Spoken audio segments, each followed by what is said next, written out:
અમદાવાદના ચંડોળા તળાવના આસપાસમાં છે પાર્ટ 2ની ડિમોલેશનની કામગીરી અત્યારે હાથ ધરવામાં આવી છે। દ્રશ્ય બતાવવાના પ્રયત્ન કરું કે જ્યાં આગળથી અમદાવાદના ચંડોળા વિસ્તારમાં જે ગેરકાયદેસર દબાણો જે કરેલા હતા તેના પર અત્યારે દાદાનું બુલડોઝર જે છે તે ફરી રહ્યું છે। 3000 જેટલા પોલીસ કર્મચારીઓ ખડકી દેવામાં આવ્યા છે। 20થી વધારે એસઆરપીની ટુકડી છે તે પણ લાગી દેવામાં આવી છે। પરંતુ અહીંયા તમને આ દ્રશ્યો બતાવવાના પ્રયત્ન કરું કે જ્યાં આગળથી અમદાવાદનો ચંડોળા તળાવનો જે વિસ્તાર છે ત્યાં જે ગેરકાયદેસર દબાણો કરેલા હતા એ દબાણોને અત્યારે દૂર કરવામાં આવી રહ્યા છે। સાથે જ 10,000થી વધુ મકાનો છે તેના પર બુલડોઝર ફરશે અને જે જગ્યા છે તે ખાલી કરવામાં આવશે। લગભગ 3000થી વધારે પોલીસનો કાફલો છે અને સાથે સાથે 25થી વધારે એસઆરપીની જે ટુકડીઓ છે તે અત્યારે જોવા મળી રહી છે। ખાસ કરીને આ દ્રશ્યો આપને બતાવવાના પ્રયત્ન કરું કે જ્યાં જે ઘર ખાલી કરી રહ્યા છે। આમ તો 2 દિવસ પહેલા જ આ લોકોને નોટિસ આપી દેવામાં આવી હતી, જો કે ઘર જે લોકોએ ખાલી નથી કર્યા તે લોકોના ઘરો પર અત્યારે બુલડોઝરો ફરી રહ્યા છે। ખાસ કરીને જે આ દ્રશ્યો આપને પહેલા બતાવું કે જ્યાં તમે જુઓ કે જે બુલડોઝરો છે તે અત્યારે ફરી રહ્યા છે।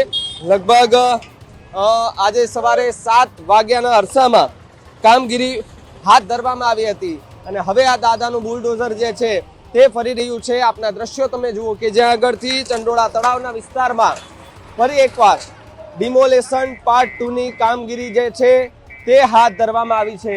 ગેરકાયદેસર રીતે જે લોકોએ દબાણો કર્યા હતા એ દબાણો આખરે દૂર કરવામાં આવી રહ્યા છે। સાથે સાથે આરોપ હતા કે અહીંયા ઘણા બધા બાંગ્લાદેશીઓ રહે છે અને એ આરોપની સાથે જ અત્યારે જે છે તે આ અહીંયા જેસીબી પહોંચ્યા છે, હિટાચીના મશીનો પહોંચ્યા છે, સાથે સાથે એસઆરપીની ટુકડી છે, પોલીસનો કાફલો છે। લગભગ આખો વિસ્તાર છે તે પોલીસ છાવણીમાં અત્યારે ફેરવાઈ ગયો છે અને તમે જુઓ કે જ્યાં જે લોકોએ ઘરો હજુ ખાલી નહોતા કર્યા એ લોકો ફટાફટ પોતાના ઘરો છે તે ખાલી કરી રહ્યા છે। સાથે જ 25થી વધારે એસઆરપીની કંપની તૈનાત કરી દેવામાં આવી છે। સાથે જ પહેલા ફેઝમાં 1.5 લાખ સ્ક્વેર મીટર જે છે તે જમીન ખાલી કરવામાં આવી હતી। જ્યારે થોડા દિવસ પહેલા અંદાજે તમે જુઓ કે આ દ્રશ્ય પહેલા બતાવવાના પ્રયત્ન કરું કે જ્યાં અંદર પણ એટલા બધા જે બાંધકામો જે છે તે કરી દેવામાં આવ્યા હતા, પરંતુ ફરી એકવાર દાદાનું બુલડોઝર જે છે તે અત્યારે અહીંયા ફરી વળ્યું છે। અનેક મકાનો અહીંયા તોડી પાડવામાં આવી રહ્યા છે અને આ જે દ્રશ્યો કે જ્યાં એએમસી દ્વારા ફોર્મ ભરવાની શરૂઆત પણ કરવામાં આવી હતી। સાથે જ આ ચંડોળા તળાવમાંથી 200 જેટલા બાંગ્લાદેશી પકડાયા હતા અને આ નાતાની સાથે જ અનેક ચર્ચાઓએ જોર પકડ્યું હતું કે શું ખરેખર અહીં આવી રીતે પ્રવૃત્તિઓ થઈ રહી છે અને જે વ્યક્તિ મકાનો જે આપી રહ્યા હતા તેની પણ ધરપકડ કરી લેવામાં આવી હતી। સાથે સાથે કાયદેસરની કાર્યવાહી પણ હાથ ધરવામાં આવી હતી। એટલે સ્વાભાવિક રીતે કે અત્યારે 250 જેટલા બાંગ્લાદેશી ત્યારે પકડાયા હતા અને આ બંદોબસ્તમાં 2 જેસીબી 6 ડીસીપી સહિતનો સ્ટાફ છે એ બંદોબસ્તમાં અત્યારે જોડાયો છે અને આ પાર્ટ 2નું જે ડિમોલેશન છે એ અત્યારે ફેઝ 2માં કરવામાં આવી રહ્યું છે। સાથે સાથે જ અનેક મકાનો જે છે તેના પર બુલડોઝર જે છે તે ફરાવવામાં આવી રહ્યા છે। 3000 જેટલા પોલીસ કર્મચારીઓ ખડકી દેવામાં આવ્યા છે। 20થી વધારે એસઆરપીની ટુકડી છે તે પણ લાગી દેવામાં આવી છે।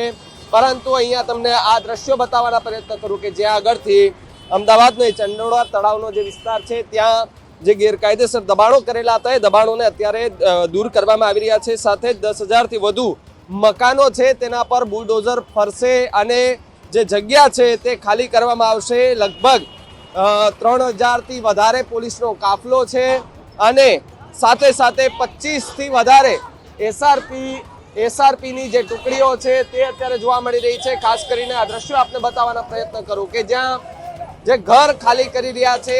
આમ તો 2 દિવસ પહેલા જ આ લોકોને નોટિસ આપી દેવામાં આવી હતી, જો કે ઘર જે લોકોએ ખાલી નથી કર્યા તે લોકોના ઘરો પર અત્યારે બુલડોઝરો ફરી રહ્યા છે। ખાસ કરીને જે આ દ્રશ્યો આપને પહેલા બતાવું કે જ્યાં તમે જુઓ કે જે બુલડોઝરો છે તે અત્યારે ફરી રહ્યા છે।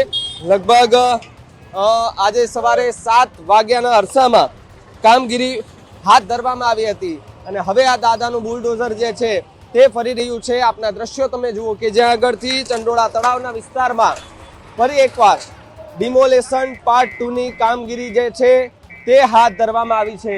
ગેરકાયદેસર રીતે જે લોકોએ દબાણો કર્યા હતા એ દબાણો આખરે દૂર કરવામાં આવી રહ્યા છે। સાથે સાથે આરોપ હતા કે અહીંયા ઘણા બધા બાંગ્લાદેશીઓ રહે છે અને એ આરોપની સાથે જ અત્યારે જે છે તે આ અહીંયા જેસીબી પહોંચ્યા છે, હિટાચીના મશીનો પહોંચ્યા છે, સાથે સાથે એસઆરપીની ટુકડી છે, પોલીસનો કાફલો છે, લગભગ આખો વિસ્તાર છે તે પોલીસ છાવણીમાં અત્યારે ફેરવાઈ ગયો છે.